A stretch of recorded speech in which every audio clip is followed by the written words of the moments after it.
여러분, K방산 이야기 요즘 정말 많이 들리죠?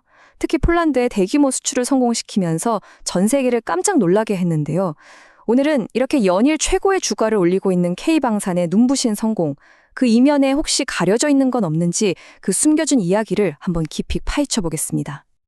13억 5천억 달러. 와, 정말 어마어마한 숫자죠? 이게 2023년 딱 한 해 동안 우리나라가 무기를 팔아서 벌어들인 돈입니다. 2년 연속으로 100억 달러를 넘겼다는 건 이제는 그냥 잘한다 수준이 아니라 전통적인 방산 강국들과 어깨를 나란히 하는 수준에 이르렀다는 뜻이죠.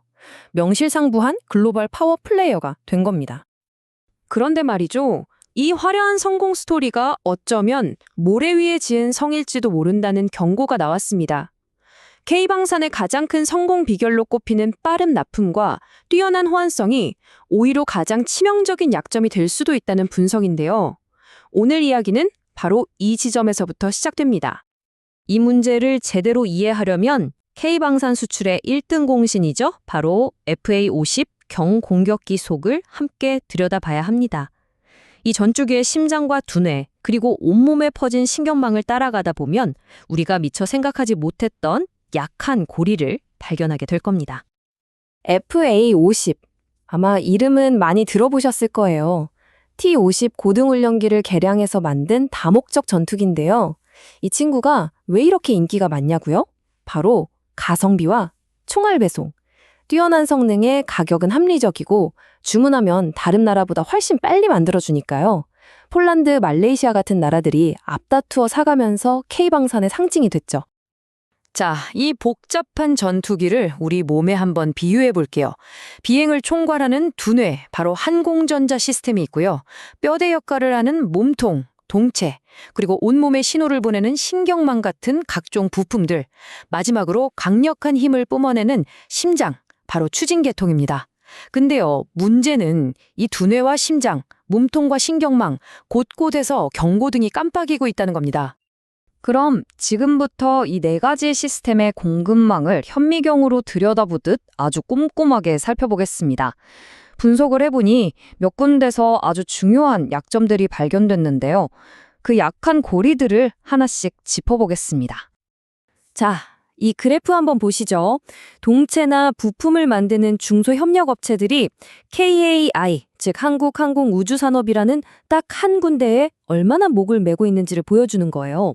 동체는 매출의 40.5%, 부품은 34.8%가 오직 KAI에서만 나옵니다. 이건 KAI가 재채기 한 번 하면 협력업체들은 줄줄이 감기 몸살에 걸리는 그런 구조라는 거죠. 여기서 바로 공급망 병목 현상이라는 첫 번째 위험 신호가 켜지는 겁니다.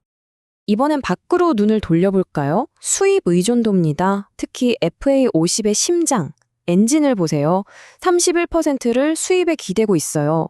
이게 왜 그러냐면 우리가 처음부터 끝까지 다 만드는 게 아니라 미국 G사의 설계도를 빌려와서 국내에서 조립만 하는 면허 생산 방식이거든요. 그러니까 만약에 미국이랑 사이가 좀 껄끄러워지면 최악의 경우엔 전투기의 심장이 멎을 수도 있다는 얘기가 됩니다. 다른 핵심 부품들도 마찬가지고요. 국제 정세가 불안해지면 아주 취약해지는 구조인 거죠. 자, 종합 진단 결과입니다. 딱 봐도 부품과 동체 쪽에 빨간불이 제대로 켜졌죠. 이 분야를 담당하는 회사들이 대부분 재정적으로 좀 약한 중소기업들인데 안에서는 특정 대기업에 기대야 하고 밖에서는 수입 부품 없이는 생산이 안 되니 정말 말 그대로 이중고에 시달리는 가장 약한 고리인 셈입니다. 그런데 여기서 정말 흥미로운 반전이 있습니다. 이 약점들이요, 사실은 실수가 아니라 K방산이 아주 영리하게 선택한 전략의 결과물이라는 겁니다. 말 그대로 동전의 양면인 셈이죠. 이게 무슨 말인지 이해하려면 우리의 강력한 경쟁 상대를 한번 살펴봐야 합니다. 바로 이 문장이 핵심을 꿰뚫고 있습니다. FA50의 가장 큰 무기가 뭐냐면 F-16처럼 전 세계에 이미 쫙 깔려있는 베스트셀러 전투기랑 부품이 호환된다는 거예요. F-16을 쓰는 나라 입장에서는 FA50을 운용하기가 훨씬 수월하겠죠. 하지만 바로 그 점 때문에 F-16을 만든 미국에 대한 의존도라는 딜레마에 빠지게 되는 겁니다. FA50의 개방형 전략과 경쟁 기종인 이탈리아 M346FA의 폐쇄형 전략을 한번 비교해 볼게요. FA50은 전 세계라는 거대한 마트에서 부품을 사오는 방식이에요. 유연하고 선택지도 많죠. 하지만 제일 큰 마트인 미국이 문을 닫아버리면 타격이 크겠죠? 반면에 M346FA는 유럽이라는 자기네 텃밭에서 모든 걸 해결하는 방식입니다. 안정적이지만 텃밭에서 안 나는 건 구할 수가 없으니 좀 답답할 수 있죠? 어떤 게 정답이라고 말하기는 어려운 정말 전략적인 선택의 문제입니다. 자, 그럼 우리는 어떤 길로 가야 할까요?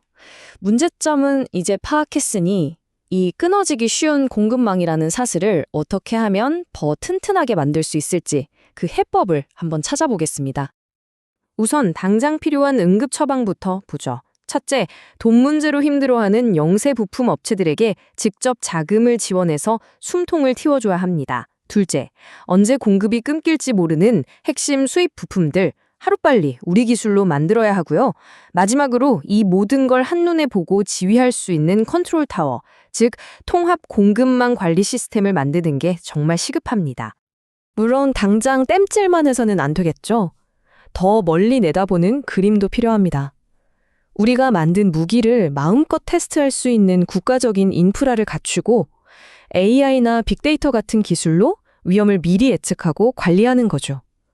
더 나아가서는 3D 프린팅으로 필요할 때마다 부품을 찍어내는 그런 미래까지 그리고 있는 겁니다. 이건 정말 국방산업의 판도를 바꾸는 게임 체인저가 될 수 있습니다. 결국 마지막 질문은 이겁니다. 대한민국은 과연 동맹이라는 울타리를 넘어서 온전히 우리 힘만으로 우리를 지킬 수 있는 그런 진정한 방산 강국이 될 수 있을까요? 아니면 K방산의 눈부신 성공은 앞으로도 강대국과의 관계라는 아슬아슬한 외줄 위에서 계속될까요? 이 질문에 대한 우리의 대답이 K방산의 미래, 더 나아가 대한민국의 안보, 그 자체를 결정하게 될 겁니다.